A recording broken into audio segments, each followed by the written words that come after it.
who are the top 10 players on the Cleveland Browns. Now, I'm not going to rank this based off of my own criteria. I thought it would be interesting and a little bit more interesting to look at somewhere like Pro Football Focus, where they have grades for each player that you can compare and contrast against each other player to get a somewhat definitive ranking from what this website uses to categorize. And PFF is a fairly used resource. Some people are really big into PFF grades. Some people are really big onto hating on PFF grades. There's a little bit of right and wrong on both sides of that, but we're going to look at who Pro Football Focus has ranked the highest on the Cleveland Browns. I think there are some real surprises that people have not thought of and some conversation starters in this. But before we get to that one, I want to make sure I give a shout out to the Patreon DogCheck.tier members down here in the banner below. Also, I want to make sure that you hit that like button, hit the subscribe button, and ding that notification bell. But what I really want to get into is the honorable mention, right? Because there are players who would have been on this top 10 list. They had grades that qualified, but they did not have enough snap counts in 2022 to qualify. Also, one thing to make clear is that these are based off of their 2022 grades, not their career grades, but their 2022 grades. This is how this list was ranked via Pro Football Focus. Honorable mention, though, Kareem Hunt would have been on this list around 10, but he only had 234 snaps. The eligibility count to be able to have a position ranking for PFF, I believe, is somewhere around 250, so he just missed the cut. Demetric Felton would have been, 78.1, around 6 on this list, but he had under 250 snaps. I believe he had only 131 snaps, so he was not eligible for this list despite having a qualifying grade. Also, AJ Green, who would have been really high on this list, I think he would have been 4th on this list with a grade of 86.2, but did not qualify because he only had about 160 to 177 snaps here. So those are 3 players who had grades to qualify for this list, were not eligible to qualify for this list, but those are players you should keep an eye on, right? Demetric Felton, low sample size, but a good one. AJ Green, low sample size, extremely promising output in that small sample size. So AJ Green III, keep your eye on him, right? As he gets more snaps, as more players kind of roll out of the rotation during training camp. He's someone who showed a lot of promise. Kareem Hunt, low sample size, but we kind of know what Kareem Hunt is, right, at this point. So there's really no surprise here. All right, so we're going to start with number 10. And this player is Amari Cooper. He comes in with a grade of 73. He was ranked 40th of 115 wide receivers, so did not have the strongest year last year. Remember, he was kind of buried underneath CeeDee Lamb and everything else that was going on in Dallas in that offense, so he didn't get the ball as much as he had in years past. That's why they felt like he was expendable there. If you talk to Dallas fans, they felt like he had a lot more to offer. It honestly sounds like how some of the pro Odell people talked about Odell before he left, where they were like, hey, he could have offered more, but the situation wasn't great for him. Same thing kind of happened with Amari Cooper. He's looking to have a bounce back year, but still, even so, he is in the top 10 of Browns players this year. Now, it goes and makes a significant jump, and this is where it gets interesting. Because at number 9 is a name that I bet nobody, when they clicked on this video, expected to hear. Take your guess right now. You done? All right, let me know your guess in the comment section below for number 9. But if you haven't guessed it, number 9 with a grade of 76.3 is Jacoby Brissett, who is starting to become the most disrespected man on the roster. Now, I'm going to go into this on another video, but I think the idea that the Browns season is completely over because they're not playing either Baker or Deshaun Watson, and Jacoby Brissett might have to be out there for an extended period of time, is a tad ridiculous given that Jacoby Brissett has never been terrible as a quarterback. To put that in contrast, and remember, Jacoby Brissett did have enough snaps to be eligible for a ranking. He was 15th out of 37 quarterbacks. If we compare this to the quarterback last year, and the quarterback that he needs to be better than, because remember, this team won 8 games last year, really came close to winning the division, right? If they won 2 more games, one game was extremely winnable against the Raiders, and another game was extremely winnable against the Green Bay Packers, right? If they win those 2 games, they have a realistic shot at winning the division last year. So we're talking about slight improvement at quarterback play, and the Cleveland Browns are probably in the playoffs last year compared to what they had during that year. Not saying this is indicative of who Baker Mayfield is in his career, but Baker, with whatever was going on last year with his shoulder, was one of the worst quarterbacks in football. I believe he was ranked 30th out of 37 with like a 63 grade. Yeah, 63.6 grade. And Jacoby Brissett, according to Pro Football Focus, would have been a significant upgrade from the torn labrum version of Baker Mayfield. And remember, that's the version that Jacoby Brissett needs to be an upgrade from, right? So if Jacoby Brissett can be better than Baker Mayfield with a torn labrum, then the Browns have a realistic shot to win double-digit games and make the playoffs. You know, just looking at how last year shaked out, looking at how this year is pretty similar, the roster is even better. You could fall in that same situation. So a lot of people calling me crazy for thinking the Browns season is not over because Watson might not play the whole year, or Mayfield's clearly not going to play at all for the Cleveland Browns.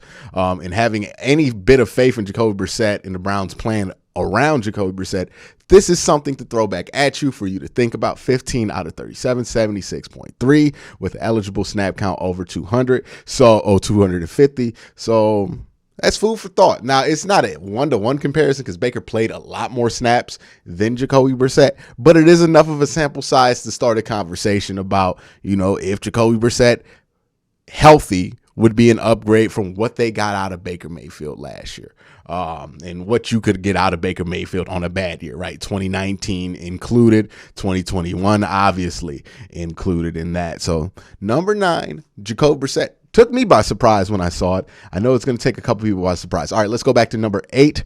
And JOK is here at number 8 with a grade of 76.5. Was good enough to be 9th out of 87 grade eligible linebackers in the NFL. So top 10 linebacker in his rookie year in a limited role. That's intriguing, right? That's very intriguing for the future of one JOK. So the future is bright there on the defensive side of the ball. Speaking of, number 7 with a grade of 76.9, 11th out of 116 cornerbacks. So, when it comes to certain positions, PFF is going to group them. So tackles, right, is a double position where if you're in the top 20 of tackles, you're really in the top 10 of whatever tackle position you play because they put right and left tackle together. Same thing with corner, right? There's a bunch of different corner positions. They kind of put them all together. I believe they even throw safety in there sometimes. No. They don't throw safety in there. Never mind. Forget that one. But they do throw all the different types of corners, slot, everything else in there. So being 11th out of 116. That's pretty impressive there for Denzel Ward at number 7. All right, Jack Conklin at 78.1 was ranked 20th out of 83. Again, that's kind of a double position there. So tackle, there's going to be more. If you're talking about top 10 left tackles, top 10 right tackles, there's going to be 20 players there. So he's right there on the cusp of the top percentage of offensive tackles out there. So that's good. Here's another surprise that I don't think anybody's calling. Who's at 5th on this list? Put your thoughts down below. Who do you think is going to be at 5? I want you to guess 9. You've already guessed it. Edit that comment, throw 5 in there. Who are you guessing for 5? Because this one caught me by surprise. And this is an interesting one when you look at everything else, right? And I'm going to bring up an interesting conversation here after we get from 5 and 4, because number 5 is D'Ernest Johnson with a grade of 81.4. Get this, 9th out of 62 running backs in the National Football League. According to Pro Football Focus, D'Ernest Johnson was a top 10 running back last year. Crazy. Crazy. Now I'm going to talk about number 4 because this makes this conversation even more insane. Nick Chubb, 81.7. Notice that they're really close together. Nick Chubb, D'Ernest Johnson, number 9 out of 62.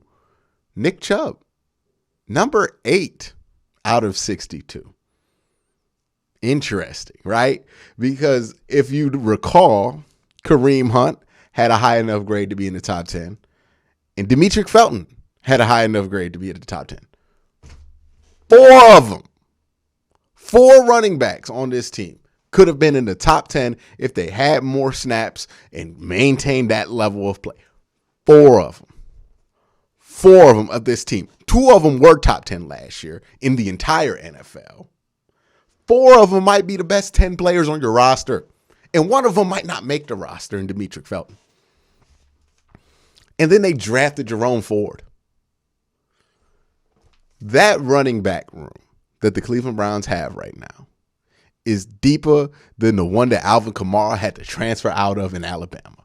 It is insane, the depth that the Cleveland Browns have at the running back position. Nick Chubb 4 on the team, D'Ernest Johnson 5, both those players top 10 in running backs across the NFL. Crazy. D'Ernest Johnson is not going anywhere, by the way. I know a lot of people are predicting D'Ernest Johnson is going to get cut. They get these numbers like we get these numbers. D'Ernest Johnson is not moving an inch. He's going to be on the team. Nick Chubb's going to be on the team. Kareem Hunt probably going to be on the team. Demetric Felton, I don't know. Jerome Ford, we'll see. This is how, I think people don't understand how crazy that running back room is.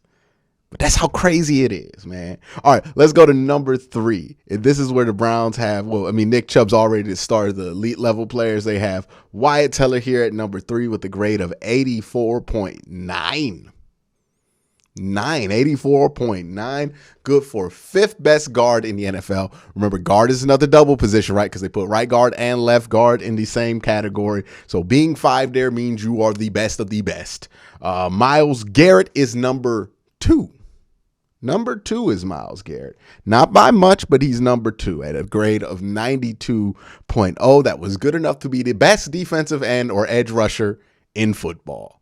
Myles Garrett, according to Pro Football Focus, first out of 108 edge rushers. Pretty insane for Myles Garrett. We expect nothing less from Myles Garrett, and this is why I say Myles Garrett is the best player on your team. But Pro Football Focus is saying that there's a challenger for this spot. And no, Deshaun Watson is not on this list because Deshaun Watson does not have a Pro Football Focus grade from last year because he did not play. So it's not him. That's number 1. Number 1 is Old Faithful, Joe Bitonio with a grade of 93.6. Number 1 out of 82 guards. So why in the world did I do this list? Why in the world did I go through this whole exercise? It's because I want to demonstrate that the Cleveland Browns have an insane roster.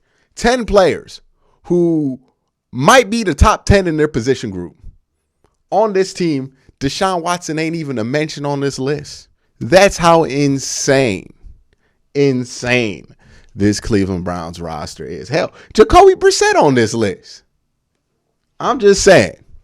I think a lot of people, because of the whole Watson situation, whether you feel one way about it or not, some people feel a way about it because of Watson, which is understandable. Some people feel a way about it because they're attached to Baker, which, is less understandable in my opinion, right? But a lot of people are letting that whole situation, their bad feelings over that situation, forget what's actually on the team, the roster. And a lot of people are acting like this team's going to be a 4-win team. I've heard 6 wins without Watson. I've heard stuff as asinine as that. That don't look like a 4-win roster. I have been a Browns fan through plenty of 4 and 6 win years. Roster ain't look like this. We might have had one player that would be at this level during that era, right? A Joe Thomas and Joe Hayden and a bunch of dudes. That ain't this roster. So a lot of people who want to be down on this team, I would beg to differ. I mean, we got 2 running backs in the top 10, and we ain't even put Kareem Hunt in there. Just saying. Just saying. The third string running back is either going to be Kareem Hunt or D'Ernest Johnson, and D'Ernest Johnson was just the 9th best running back in football last year. Think about that kind of depth on a team, and then you're going to tell me that this is a 6-win team because they don't have the preferred quarterback that you would want them to have? Nah, I'm out on that. I think the Browns will be A-okay no matter who's at quarterback. Hopefully, for on the field sake, it's Watson, right? But if it's Brissett, they got enough to get away with it. Even if it's for the bulk of the year or the whole year, there's no reason to expect that this team has no shot to make the playoffs. This ain't one of them rosters. It really ain't. I don't care how you fool yourself into believing that. But that's the top 10 according to Pro Football Focus. Let me know your thoughts in the comment section below. But again, guys, have a great day. Have a good night.